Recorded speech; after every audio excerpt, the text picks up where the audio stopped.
Magandang araw at magandang gabi po sa mga nakapanood sa gabi at sa lahat po ng naabot ng video nito. Welcome po dito sa AMB Avoy Mix Videos. Ngayon po ay may balita po tayo dito na naman sa mga Chinese na ito, no? Sa China, at mukhang naghahanda po sila ng kanilang sorpresang attack. Grabe, no? Sabi nila malakas sila pero kailangan pa ng sorpresang attack. Bakit hindi na lang lumaban ng patas, ano?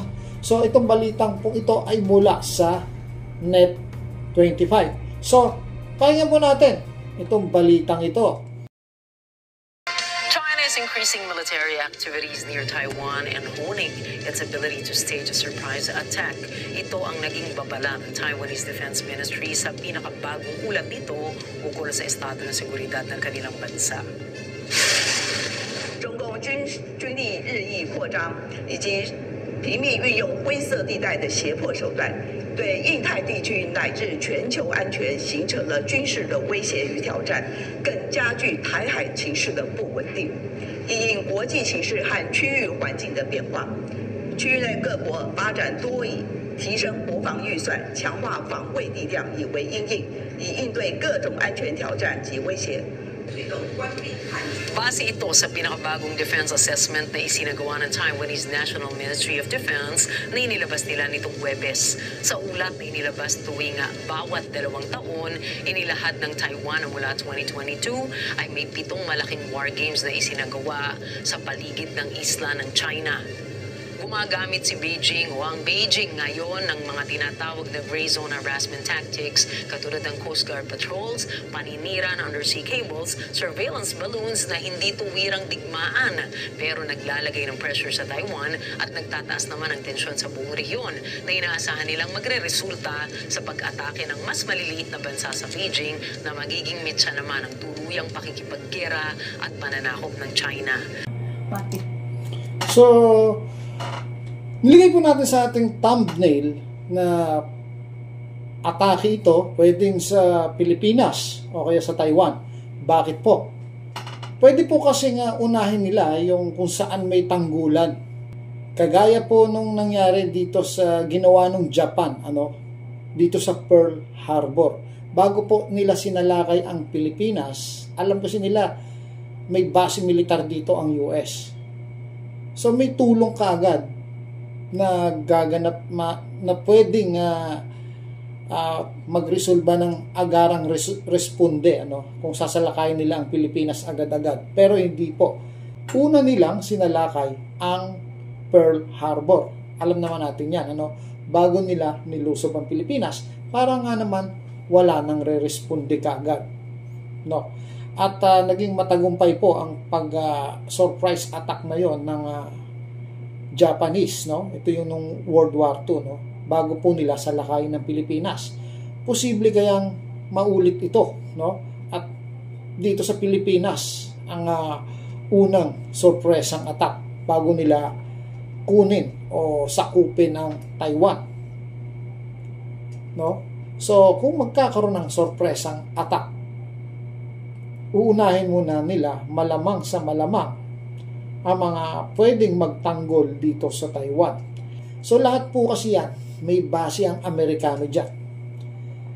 Kaya sa ating mga sandatahang Pilipino, dapat alisto tayo dyan.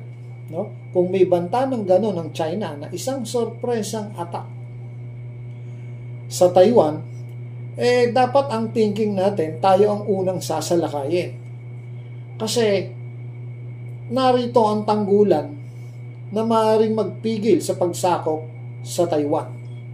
Partikular na nabigyang pansin ang paggamit ng cyber warfare, misinformation, deepfake videos at manipulation sa social media upang wasakin ang tiwala ng mamamayan sa gobyerno at sa suporta sa depensa. Ayon din sa ulat, may posibilidad na biglang gawing aktual na labanan ng mga drills para mailihis ang pagpaplano at pakikipag-ugnayan ng Taiwan sa international community upang depensahan ang sarili nito. Sa harap ng lumalalang presyon, malinaw na sinisikap ng Taiwan na maging handa sa anumang bantang militar o diplomatiko.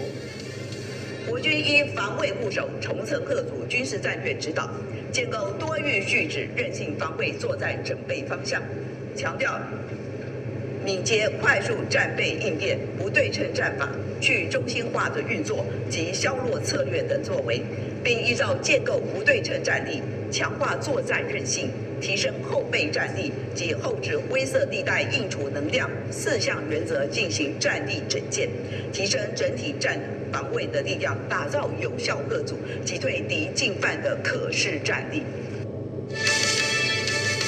Ang ulat nito ay isang malinaw na paalala. Sa gitna ng tensyon, kahandaan at pagkakaisa ang susi sa pagprotekta sa soberanya. At ang nakakahiya lang dito, isang malaking bansa, isang higante, magkakandak ng isang sorpresang attack. No, hindi na lang mag-declare, no? Kasi parang nakakahiya naman siguro kung isang malaking bansa at pinagmamalaki mo yung mga armaments mo tapos gagawa ka ng sorpresang attack. Nakakahiya po yun, no?